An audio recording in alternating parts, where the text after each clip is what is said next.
Hello again. Essay here.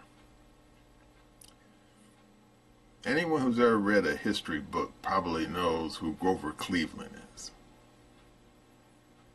Yeah, he became president back in 1884.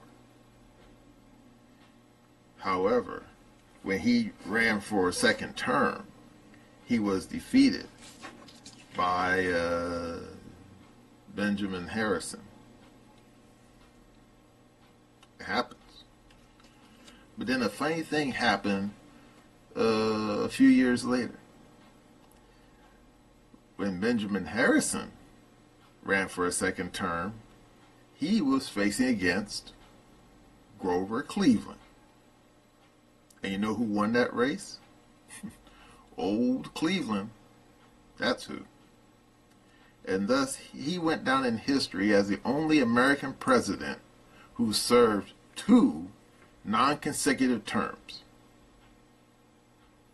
But what a difference 150 years makes.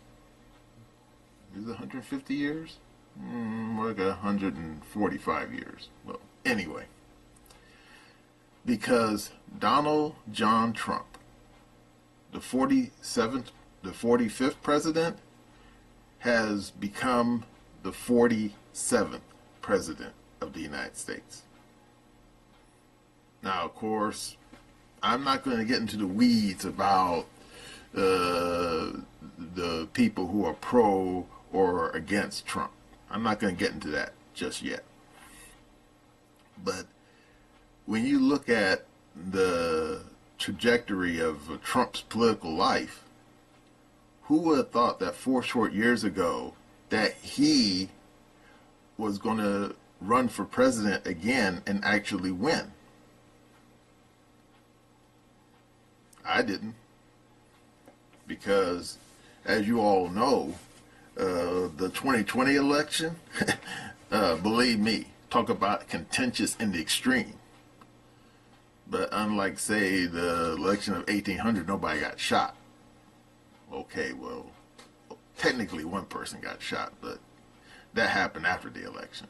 You know, Ashley Babbitt. Yeah. And of course, as you all know, a bunch of Trump supporters did act a fool at the Capitol on January the 6th, 2021. Now, of course, if you're on the left side of things, you say, oh, that was the worst thing happened since the Second World War, or at the very least 9/11. Of course, for those of you who are not so hyperbolic, you say it was no different than the damn Summer of Love riots that were taking place just the year before. Remember George Floyd? Yeah. All those business people and from Seattle to Waukesha, they definitely know because their businesses got burnt down. Okay? But after that, as you recall, Trump's name was basically mud. No joke. I mean, what's the cliche? Stick a fork in him, honey, he's done. Yeah.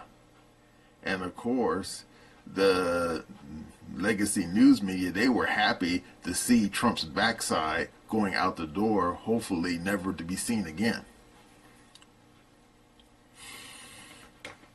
But then, as we all know, you can't keep a good man down. Now, of course, some of you say, what, a good man? Yeah, well, it's a figure of speech. Don't sweat it, okay? And of course, Trump started making noises about wanting to run again. And then, of course, as we all know, last year, he announced, you know what, I am going to run again. And he started having his rallies, too. And oh, man, did a whole bunch of people get upset. I ain't just talking about the twits on Twitter either. That's what it's called, X now, but whatever. Yeah, the DNC got upset. Oh, the legacy media, man, they had a cow, no joke. And of course, the deep state, yeah, they weren't amused either. So before you could say cabal, those people got together and said, you know, let's shit can this guy. Let's get rid of him for good. And at first, they said, well, how are we going to get rid of Trump? And that's when they came up with the idea of lawfare. And of course, I'm not going to get into weeds about all those stupid those lawsuits or their merit or not. But let's just say that they tried to use the court system to get rid of Trump.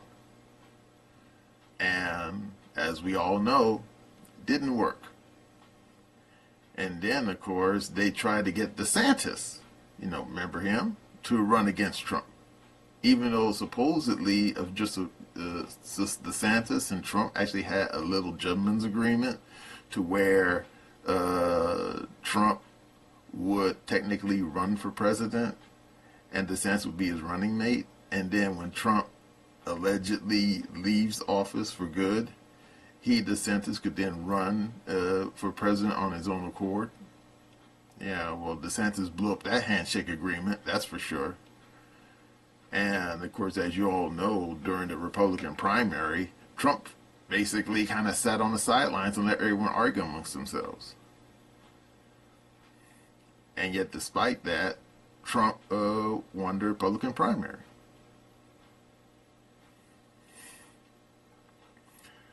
And at that point, the people, these various desperate groups who don't like Trump, including, wait for it, the so-called never-Trumpers, man, they really started getting desperate. Yeah. Remember when they tried to kick his name off of various ballots in various states, you know, like Colorado, for example? Yeah. Of course, the Supreme Court shut that down in a hurry. And yet, these damn people just weren't finished. Man, they were just getting started. And then, of course, they started, and then, of course, you had the news media, they threw in their 2 cents. You know, and of course, some of you saying, yeah, but they defamed them already. Yeah, well, they upped the ante. And wait for it, you ready? They then brought out the Cheneys, you know, Liz and her father, Darth Cardiac, to join the family feud. And then, of course, they had a bunch of other people, mostly people who used to be in Trump's inner circle when he was president the first time. Remember old brush mustache John Bolton? Yeah, him and a whole bunch of other people who worked for Trump and didn't like the guy from the start. Okay, let's not even pretend, okay? These guys weren't really Trump's friends. And they started ragging on the guy. Indeed, Bob Woodward, remember from Watergate, he even wrote a book where these people were complaining about Trump. Yeah, you know, the book allegedly was supposed to have been about Joe Biden, but anyway, yeah. And of course, the legacy media, which got its talking points from the Democratic Party, I mean, let's not even pretend, okay, that's the way it rolls. They kept repeating everything. And then, of course, they had all kinds of lies and smears again. New ones. Remember where Trump was complaining about the auto industry and said it was going to be a bloodbath?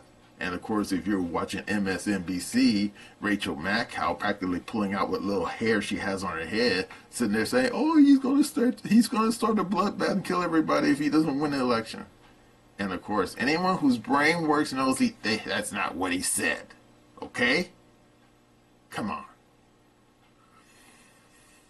And then, of course, if you remember when Trump had that little rally in downtown NYC, and they had some comic talking about, was it a garbage pile masquerading as an island called Puerto Rico?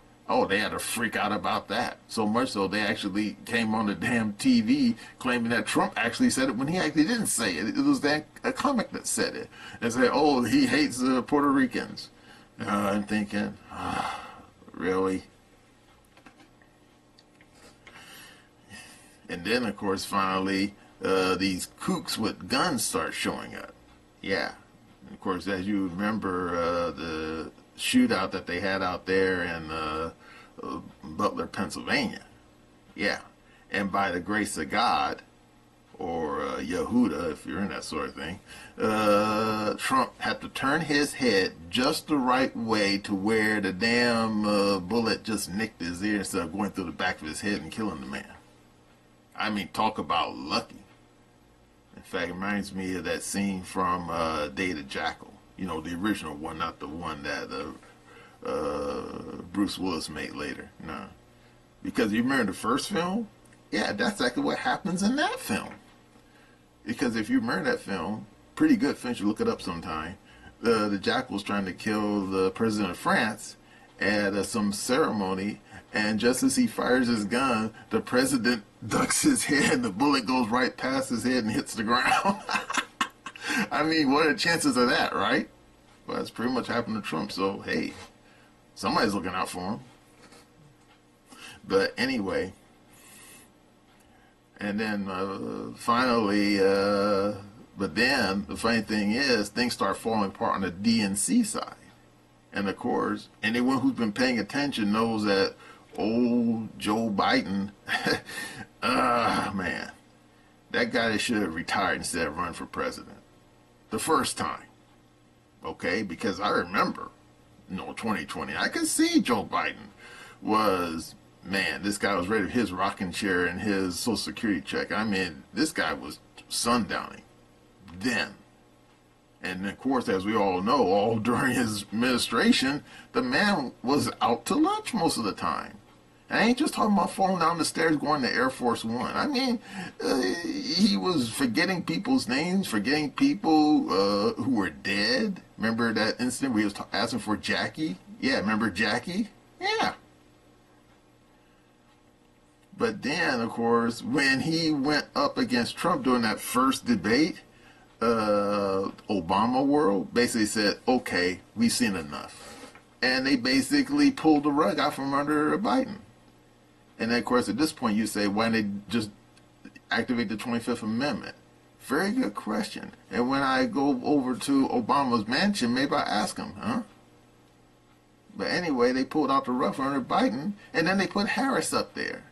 And, of course, you don't have to watch any Freedom Tunes by Seamus Coughlin to know that Harris, oh my God, talk about not ready for prime time. In fact, to this day, I don't even know why she ended up vice president at all. I mean, if you remember, back in 2020 when she ran, she didn't even make it to the damn Iowa caucus. She dropped out. Why? Because she's a bad candidate. I mean, good grief, ask people in California. I mean, she barely won when she ran for Attorney General.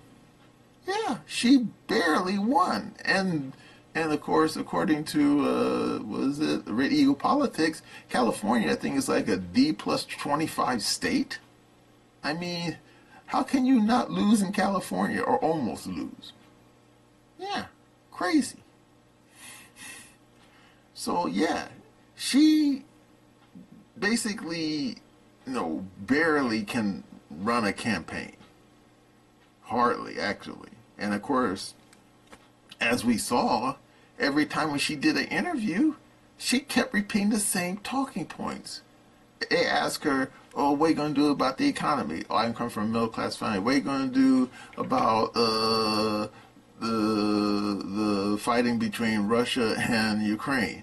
And then she would sit there and say, oh, Russia is a big country and Ukraine's a little country. And Russia, the big country, attacked Ukraine, the little country. Yeah, we know about that. What are you going to do about to stop it? Huh?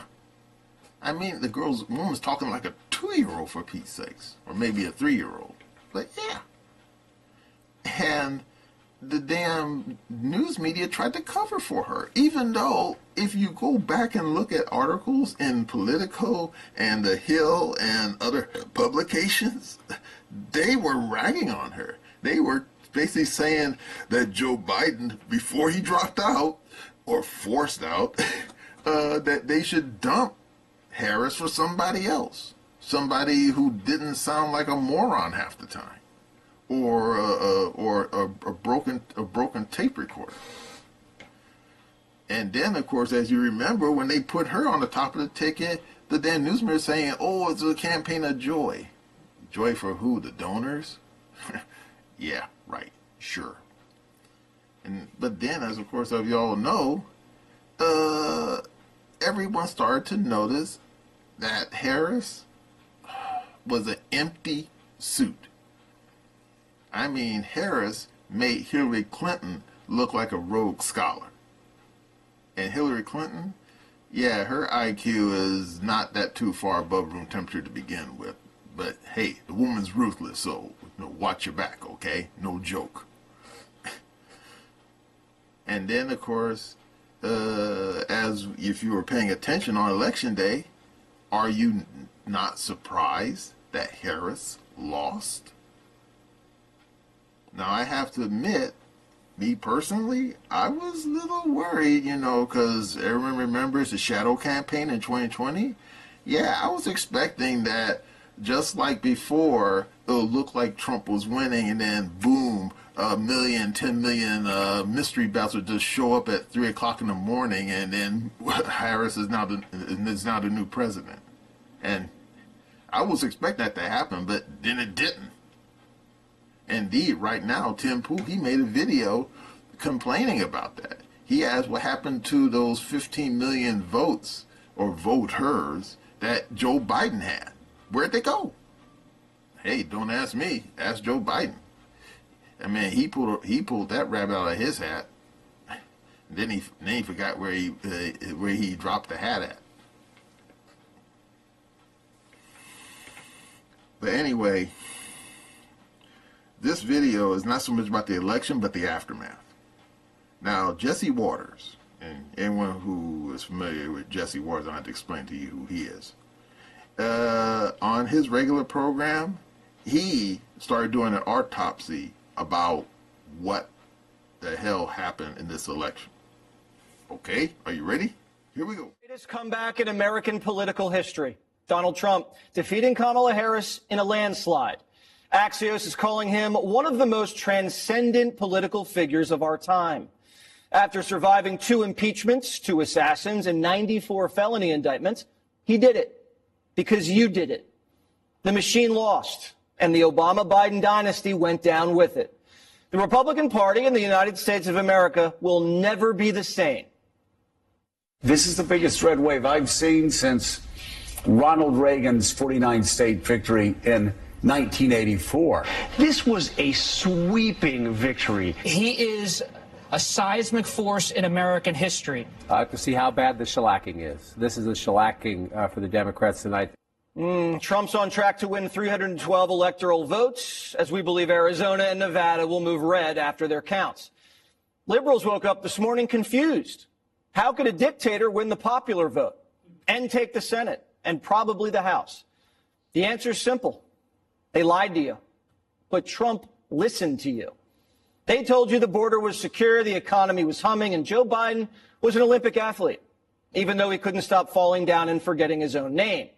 If you had a problem with that, they censored you. And when they started losing, they called you fascist garbage who just needed a smack in the ass. The last 4 years, we witnessed the Democrats go crazy. They loaded illegals into airplanes and flew them here. They emptied jails, made up genders, handed out free sex changes, and printed money like Zimbabwe. We all watched it happen. We didn't like it. Trump listened, said, I hear you, I get it, I'll fix it. It's not that complicated. We kept the faith in the face of last-minute hoaxes. Remember, Kamala was going to win Iowa. A comedian made a joke about Puerto Rico. Oh, my God, it's over. Trump's tariffs are going to wreck the economy. Really? Because the market today had its best day in 2 years. Trump did better with Puerto Ricans and beat her by 13 in Iowa. The American people don't like being lied to. Trump even did better with women than Kamala did with men. Imagine that. Wives didn't have to lie to their husbands. The so-called racist dictator shattered records with blacks, Hispanics, Jews, and college students. His margin in Springfield, Ohio, where they're definitely not eating the pets, went up. Trump, Mr. Muslim Ban, won Muslims in Dearborn, Michigan. The guy who they said hated Hispanics won Miami-Dade County. That's the first time a Republican pulled that off since Reagan. And the funniest part of the election, and we've had some moments, was that Biden would have done better than Harris if he hadn't gotten whacked. So you asked, are there any places that the vice president is overperforming Joe Biden in 2020? So we could show you that as well. We just bring that out here. Harris overperforming 2020. Holy smokes. There you go. So let this go away and see if there's anything on the east side there. Literally nothing? Literally nothing. Literally nothing. One Democrat said, "This is as bad as I've ever seen." This was a total and complete repudiation of the Democratic Party. People are not buying what we're selling, period. Just like that. Democrats watched the Obama-Biden rainbow coalition evaporate. Not only did Trump defeat Kamala and Biden, he defeated identity politics. DEI is dead. But the Reverend is skipping the funeral. We've got to be honest, among Hispanic men and black men, there's a lot of misogyny. And I think that we've got to deal with the reality that he appealed to this whole false macho thing that some black men and some Latino men went for. The Democrats lied to you, and then they made you feel bad about yourself for not swallowing the lie. All Donald Trump did was listen and not write you off. Campaigning with a celebrity security blanket, what was it, Bruce, Beyonce, Oprah? Maybe not the best look when the country can't afford groceries and rent. Kamala met with Liz Cheney more than she met with her own sisters. There are 9 HBCUs in North Carolina. Do you know how many of them she visited? 1. Imagine if she'd been spending time doing that instead of hanging out with Liz Cheney in the Midwest. Could have been a different story tonight. Kamala took blacks for granted, pandered to them, made Barack scold them. Same thing with Hispanics. Yeah, she didn't call them tacos like Jill, but you need more than J-Lo. Look, Hispanic voters are swing voters, and I think, you know, what's interesting here is the Republican Party treated them the same way they treated white working class voters. They courted them the same way they treated white working class voters. The Democratic Party has spent a lot of time treating it as an identity group, and I think we're starting to see sort of a working class coalition start to drift to the right. Democrats were already having a problem with the white working class, and now they have a problem with the white, black, and brown working class. But black and brown people aren't the only ones getting scolded.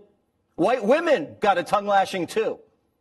Why do you think that uneducated white women voted against their reproductive health freedoms, and why do you think Latino men voted in favor of someone that's going to deport, says he's going to deport the majority of his community? White women like being called uneducated white women. I think the economy matters, national security matters. But when you put people in these boxes, I think that's a takeaway from this race. Abortion was supposed to make this the battle of the sexes. Didn't happen. This election wasn't decided by race or gender. It was decided by class. Trump won the working class, wherever they lived and whatever they looked like. That's the sweet spot of American political power. And the Democrats derided and deserted them, even though they're outnumbered by them. What a stupid strategy. You can't win over America if you hate Americans. And what the Democrats did, and it won't be forgiven for a while, they didn't even look like they cared. You don't have to be intelligent to know you can't pay your bills. You don't have to be intelligent to know you can't afford groceries. People will forget what you did, they will forget what you said, but they will never forget how you made them feel. The Democrats deluded themselves into believing they had the people behind them. And they were shocked when the votes came in. I can tell you in conversations we've had with a series of individuals, including a Democrat who was attending a donor event that was taking place at one of the glitzy hotels not far from where we are here in Washington, D.C. They say the atmosphere there was like a funeral. This victory restores the power to the people.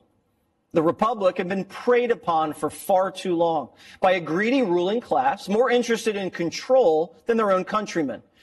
Any threat to their power, no matter how minor, was met with the full force of the machine. It worked during COVID, but it doesn't work anymore. Nobody deserves this more than him, and nobody deserves this more than his family does. This is what happens when the machine comes after you. What you've seen over the last several years, this is what it looks like. Couldn't stop him. He keeps going forward. He doesn't quit. He's the most resilient, hard-working man I've ever met in my life. His family are incredible people. This is karma, ladies and gentlemen. He deserves this. They deserve it as a family. Make no mistake, Donald Trump has a massive mandate, a common-sense coalition destined to rebuild the American dream. Trump won the election his way. He didn't have to compromise who he was and what he wanted. So his leadership and his agenda must be respected. We've sent him to Washington on a mission, and just like he has high expectations of us, we have high expectations of him. Remember, Trump can't run again, so he's got nothing to lose. He just has to deliver what the American people demand. And with the right team, he'll execute. The future looks bright. Trump is going to be presiding over America's 250th anniversary. How poetic. Oh, and in LA Summer Olympics and the World Cup. What a perfect fate. The Never Trump movement has been vanquished. The lawfare is over. More on that later. And House and Senate troublemakers have all disappeared. While we fight to fix the economy, crime, and the border, we also need to get to the bottom of Butler and what really happened that day. And we deserve to see the Epstein materials, the JFK files, and the Diddy tapes. That's not revenge, that's justice. Last night was the first day of American justice in a very long time. And now Trump has a clear runway to do what he's always wanted to do and what we need him to do. And we'll hold him to his word. Okay, you saw Jesse Waters, right? Now, I have to admit, Jesse Waters, he may be no Tucker Carlson, but hey, at least he's he's getting his ducks in a row. And I have to admit, his analysis is pretty spot on. I mean, this election was basically Democrats to win, and they screwed it up every step of the way. Remember that lawfare? Yeah, it was a disaster because those lawsuits were bunk, all of them. Even that thing with that Jean Carroll woman talking about Trump molested her, and believe me, I've seen pictures of that woman back from the 80s and 90s. She didn't look like much back then either. So yeah, that woman definitely wasn't Trump's type. So there you go. Now, of course, if Cindy Crawford had sued Trump, claiming that he fondled her, then you would say, okay, so, that'll be a little bit more believable. But anyway, but yeah, and of course, you remember the mugshot. That endeared him to a lot more people than you could possibly imagine. Indeed, that's when black men, basically the younger crowd, started saying, you know what, I can identify with this brother, the big Trump, because I got a mugshot too. Yeah, and I'm sorry to say this, a lot of black men in America have more mugshots than photos from them graduating from university. Just saying. And then, of course, when Trump got shot in the ear, the news media tried to play a game of hide the football. Indeed, Time magazine initially on their website showed the picture of that famous photo with Trump with blood on his face and raising his fist with the American flag, and then they tried to hide the picture.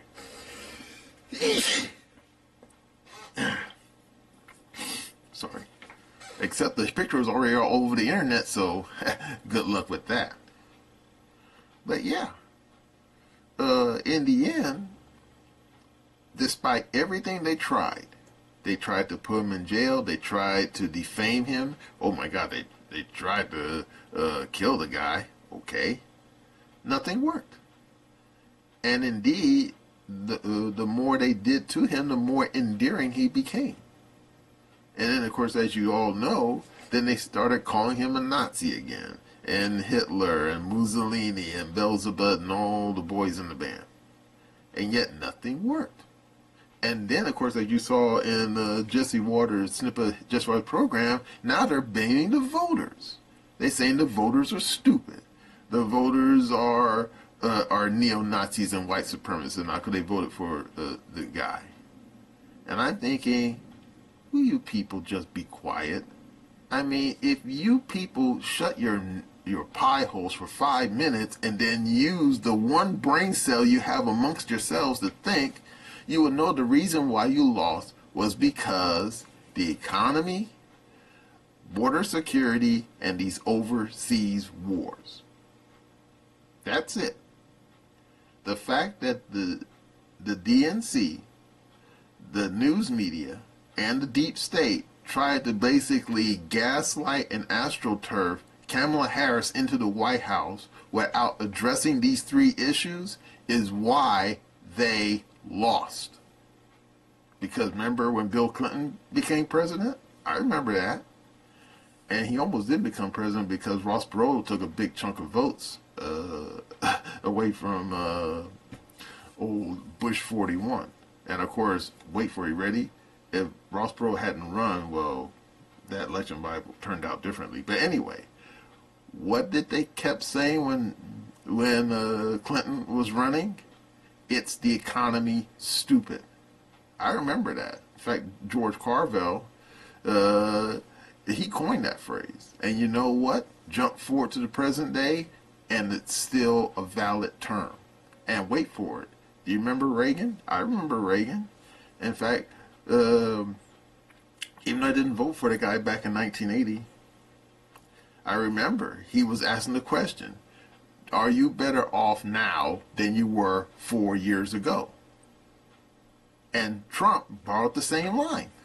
He was asking people rhetorically, are you better off than you were 4 years ago?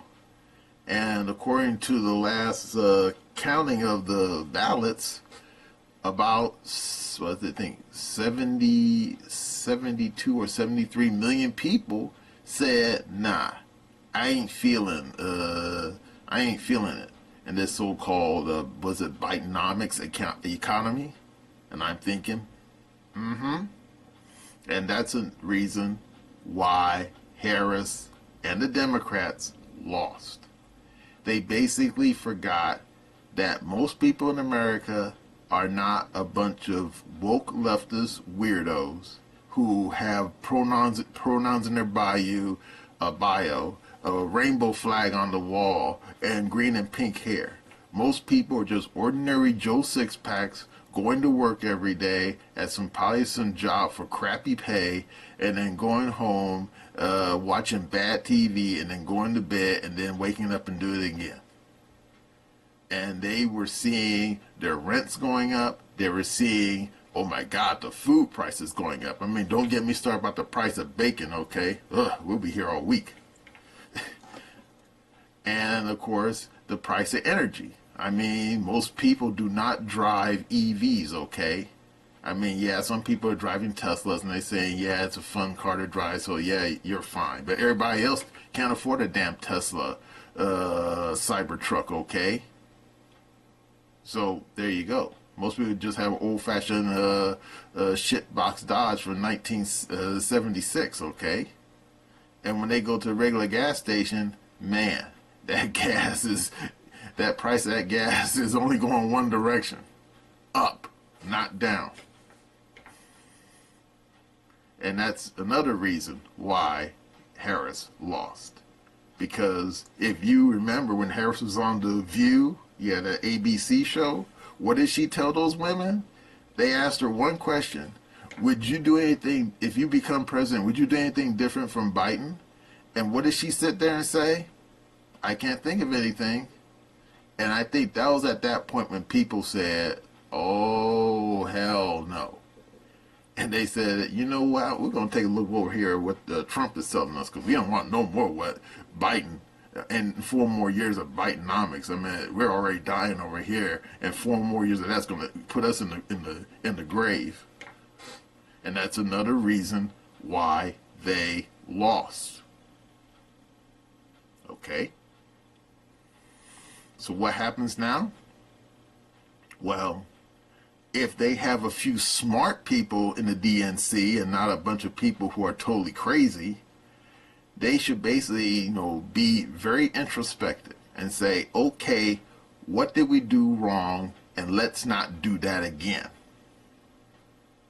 And I'm thinking, yeah, that sounds fair. Because politics is a tool. Politics, especially the United States, it takes two to tango. I mean, you can have a good candidate, a competent candidate, and they could have a decent message. But however, if circumstances basically overwhelm them, hey, they're going to lose. It just happens. Because, for example, look at Harry Truman. Harry Truman, he could have, if you remember, he inherited the presidency from FDR. And then he ran and barely won in 1948. And remember, the 25th Amendment wasn't around yet, so he could have ran for another term. But he didn't. You know why? Because the Korean War was going so badly. And there was other things going on as well, but that was the main reason. And the DNC convinced him not to run because they figured if he ran, he would have lost to Eisenhower. So they ran, I think it was I think Stevenson. My memory's kind of iffy, but they ran Stevenson against Eisenhower, and he lost anyway. But yeah. And of course, you remember Jimmy Carter. I mean, Jimmy Carter, he was a competent man, but unfortunately, circumstances had overwhelmed his presidency. I mean, he had stagflation. He had the Ayatollahs in Iran, along with our hostages, and he had the Russians in Afghanistan. And it looked like he was like out of ideas on what to do about it. So he ended up getting voted out. And of course, back to Bush 41, same thing. Bush 41, competent for the most part, even though on some days a week the guy definitely looked distracted. But I'm not going to get into that. And yet, despite winning a quick fight against the Iraqis in the desert, he ended up losing. Even though, if you go back to 1991 after the Iraq War, Bush, he had like things like an 80% approval rating. And you would say, wow, he had 80% approval rating after the first Gulf War? Yeah, he did. So then you say, what happened between the first Gulf War and the election in November 92? The economy went south. And Bush, looked like he didn't know what to do about it. And wait for it, when Bush, back in 88 when he became president, he promised no new taxes. And then as soon as he became president, guess what? He gave people new taxes. So that's another reason why people voted against him.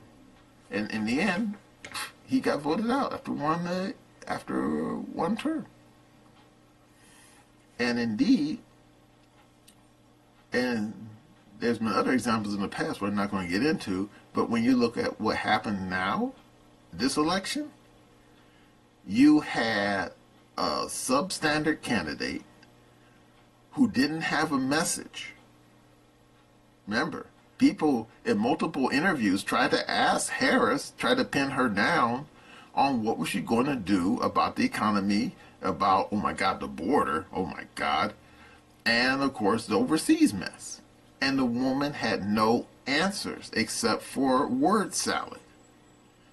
Indeed, her word salad was so bad that even 60 Minutes re-edited the video from the interview they did with her so she wouldn't look so bad. And of course, some people said what they did was probably illegal under FCC rules, which I'm not going to get into. But yeah. And therefore, when you look at everything during this election, you have to be on a completely different level mentally to even assume that Harris was going to win that election. If an honest election, I might add. I ain't talking about a funny election. I mean, if you have a funny election, you can put a ham sandwich up in it and the damn thing will become president. So I'm not going to talk about, I'm not talking about those.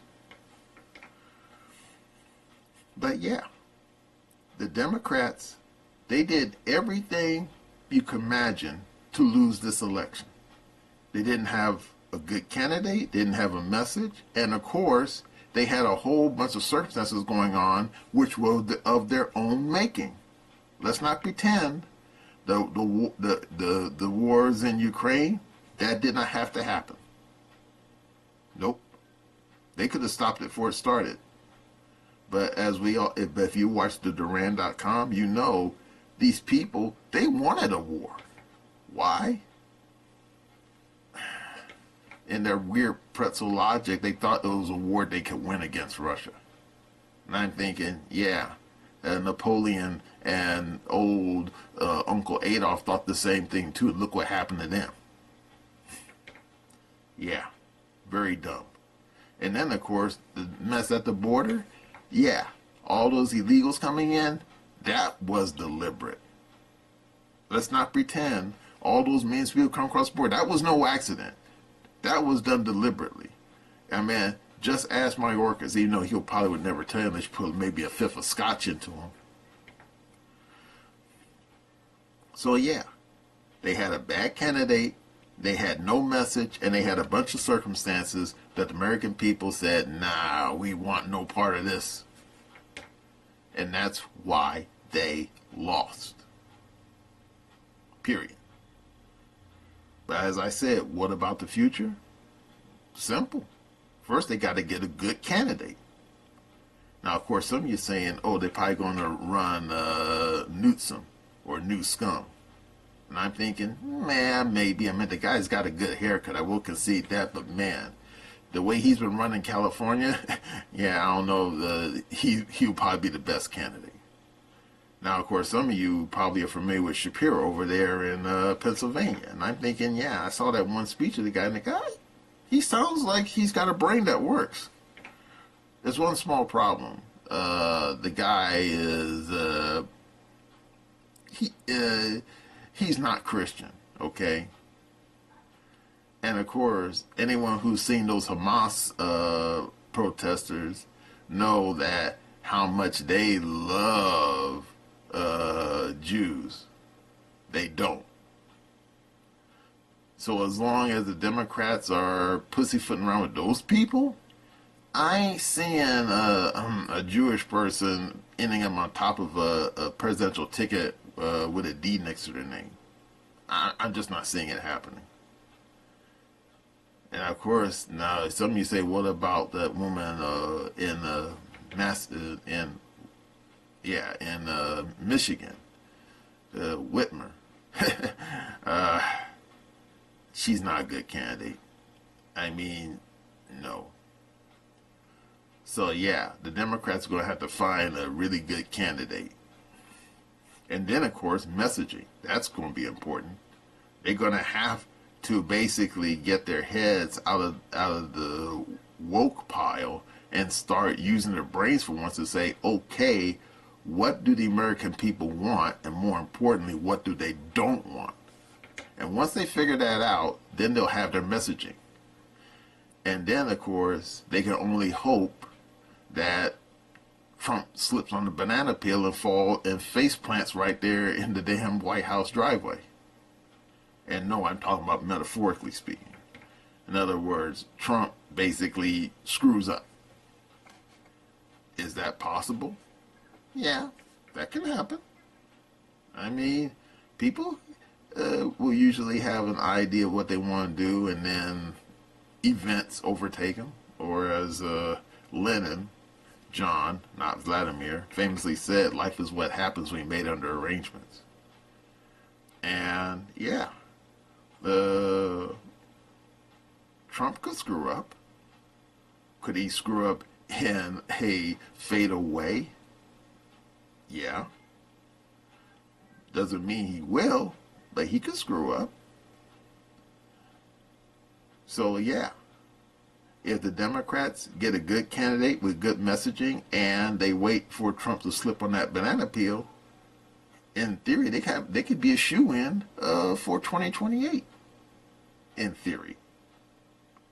But if they continue riding the damn woke horse, they're not going to get anywhere. Because Tim Pool, he already made a couple of videos talking about how the Democrats have basically ruined their election prospects by following the woke train. And you know what? Tim's right.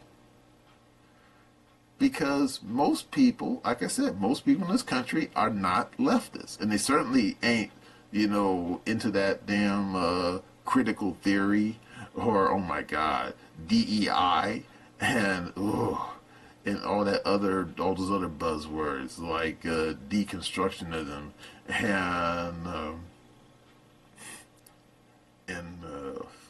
and all that other damn, I don't even know half the jargon anymore.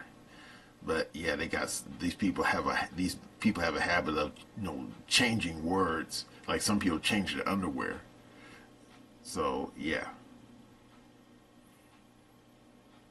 because I think as long as the Democrats don't get it, they're going nowhere. But then who knows? Maybe someone will wake up on the DNC side and say, okay, let's stop doing what we've been doing. I mean, what's the cliche? If you're in a hole, stop digging. And maybe someone with more than one brain cell will probably tell the people of the DNC leadership, okay, let's stop digging. Will it happen? No man knows the future. Guess we have to wait until 2028 rolls around and see what happens.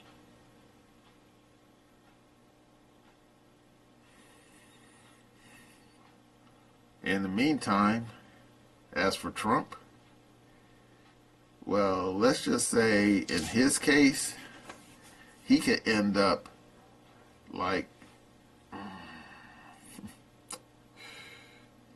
old William Harrison. And you say, who's that? Yeah, well, he was the 9th president of the United States. And a funny thing happened to that guy. Apparently, that guy had been a politician all his life, had all sorts of political jobs. And then he finally became president. Problem is, he was already an old man. No joke. And according to the history books, after he inaugurated president in 1841, he died 3 weeks later. And you say, oh, yeah. Because Trump, I mean, good grief, he's 2 years short of 80 years old. I mean, he's basically getting close to the end of the line. Now, of course, I'm not saying I have a death wish for Trump. No. I'm just saying it's possible. Because this happened once before. I'm not just talking about Harrison either. It happened to Teddy Roosevelt too. Because if you remember, Teddy Roosevelt, he initially inherited the presidency from McKinley and then ran on his own in 2008, but then he left, 2004, and then he left in 2008. And then he tried to run again on the Bull Moose ticket, but failed. But wait for it, you ready? After Wilson, made a mess of things, the Republican Party was looking at old Teddy. And according to the history books, they said, yeah, Teddy, come on back. We want you to run for president in 1920. And Teddy said, okay. The problem is, old Teddy didn't make it. Because according to the history books, Teddy Roosevelt died in his sleep. I think it was in the spring of 1920.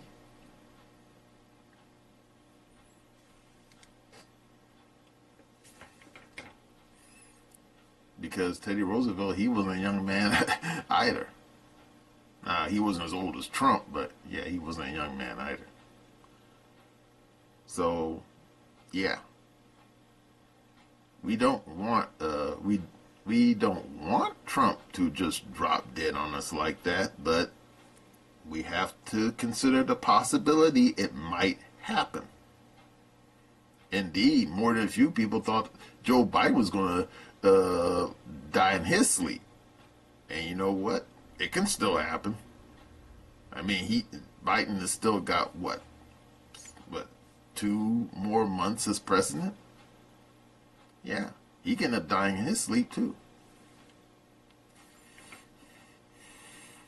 But yeah, Trump, he's old. And while we don't want him to die in his sleep, we have to consider that it might happen. And if it does happen, well, c'est la vie. At least we got Vance waiting in the wings. And unlike Harris, Vance, from what I've seen, he has a working brain. So I guess like the old Allstate commercial, I guess we're in good hands for now. Well, that's all I got to say about the aftermath of this election. And hopefully I won't have to make another video about this election, because I have to admit, this thing was a real roller coaster ride, to say the least. And no, not a fun ride either. More of a scary kind of ride. Because believe me, the outcome of this election could have been a whole lot worse. Yep. No joke. Well, that's it for me. And that's my opinion.